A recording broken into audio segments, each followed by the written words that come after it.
हमें आज आवश्यकता जॉब सीकर से अधिक जॉब क्रिएटर्स की है, जो कुछ नया सोचते हो, कुछ नया करते हो। मिथिला की शीर्ष भूमि है और यदि गार्गी की हम लोग बात करते हैं, महर्षि याज्ञवल्क्य का स्मरण करते हैं, तो शायद यही वो क्षेत्र था जहाँ कभी उनको हम लोग याद कर सकते हैं।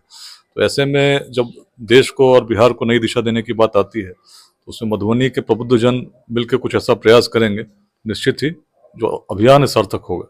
और जिस स्वप्न को लेकर हम लोग चल रहे हैं कि 2047 तक विकसित भारत में एक विकसित बिहार बने, ये आसान नहीं है। हर घर में एजुकेशन और बेसिक जो एजुकेशन होता है वो बहुत ज्यादा इम्पोर्टेंट है।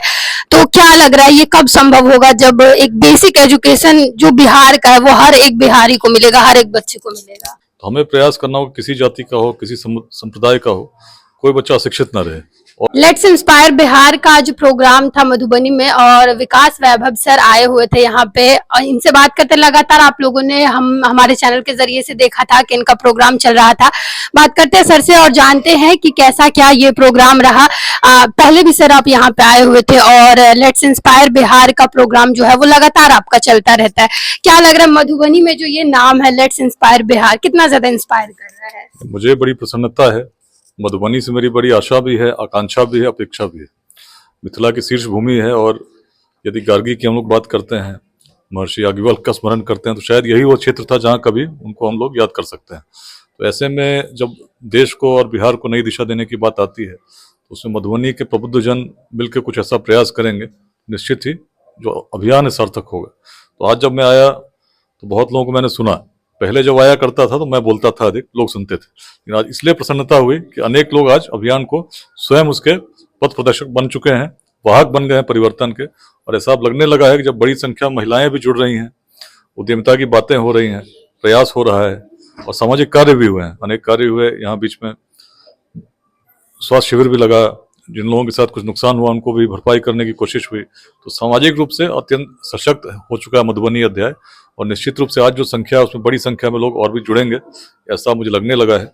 और जिस स्वप्न को लेकर हम लोग चल रहे हैं कि 2047 तक विकसित भारत में एक विकसित बिहार बने, ये आसान नहीं है। जब तक समाज के हर वर्ग को जोड़कर शिक्षित करके उद्यमिता की ओर हम लोग प्रयास नहीं करेंगे और समाज के हर वर्ग को जागरूक नहीं करेंगे, और बिहार का जो प्राचीन संदेश है, मिथिला का जो प्राचीन संदेश है, उससे अवगत नहीं कराएंगे, तब तक ये संभव नहीं है। तो इसलिए सभी के ऊपर बहुत बड़ी भूमिका है। मन आशान्वित है, आज जो लोग अच्छा काम कर रहे थे उनको सम्मानित भी किया गया। और मधुबनी की मेरी तीसरी यात्रा है, मुझे उम्मीद है कि अगली बार जब आना होगा तो और बड़े स्वरूप में अभियान यहाँ दिखेगा। आप एजुकेशन की बात, जब आप अपना भाषण दे रहे थे तो एजुकेशन की बात कर रहे थे कि हर घर में एजुकेशन और बेसिक जो एजुकेशन होता है वो बहुत ज्यादा इम्पोर्टेंट है। तो क्या लग रहा है ये कब संभव होगा जब एक बेसिक एजुकेशन जो बिहार का है वो हर एक बिहारी को मिलेगा, हर एक बच्चे को मिलेगा? देखिए, सरकार के द्वारा तो प्रयास किए जाते हैं, रहे हैं, राइट टू एजुकेशन भी है, लेकिन उसके बावजूद भी बहुत सारे ऐसे बच्चे हैं जो आज वंचित हैं, मुख्यधारा से कटे हुए हैं। तो हमें प्रयास करना होगा, किसी जाति का हो, किसी संप्रदाय का हो, कोई बच्चा अशिक्षित न रहे। और शिक्षा केवल डिग्री लेने के लिए, एग्जाम पास करने के लिए न रहे, उसमें हम कुछ ऐसे स्किल्स दे सकें जिससे यदि आवश्यकता हो तो स्वरोजगार का भी सृजन कर सके। हमें आज आवश्यकता जॉब सीकर से अधिक जॉब क्रिएटर्स की है, जो कुछ नया सोचते हो, कुछ नया करते हो। और मिथिला की भूमि से ज़्यादा अच्छा संदेश कहाँ से जा सकता है, जिसने हमेशा एक नया संदेश विश्व को दिया।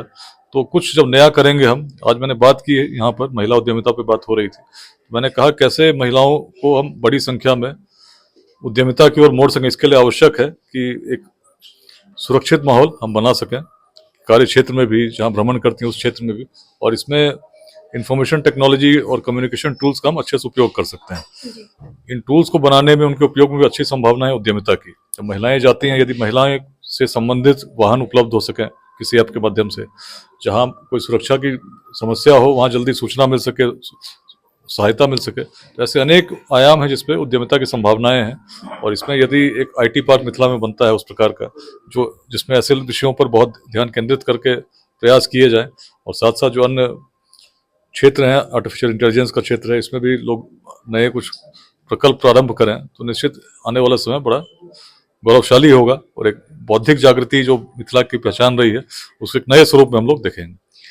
लास्ट सवाल रहेगा कि महिलाओं के लिए स्पेशली, महिला कैसे विकास करे उसके लिए स्पेशली आज महिलाओं के लिए ओवरऑल प्रोग्राम था पूरा। क्या लग रहा है कि मधुबनी में लेट्स इंस्पायर बिहार के लिए जो है वो महिलाओं का कैसा योगदान देख रहे हैं आप? नहीं, मुझे तो बड़ा अच्छा लगा। हजारों की संख्या महिलाएं जागरूक होकर उनमें से अनेक ऐसी भी हैं जो अपने लिए रोजगार भी करने का प्रयास कर रही हैं। तो एक बहुत शुभ संकेत है पूरे बिहार के लिए। और जब बड़ी संख्या में महिलाएं जागरूक हो जाएंगी, लोगों को प्रेरित करेंगी, तो निश्चित ही हमारा अभियान बहुत सशक्त होगा। और मधुबनी में यदि बहुत सशक्त हुआ तो इससे पूरे बिहार में सशक्त होगा, इसमें कोई संदेह नहीं। Thank you sir.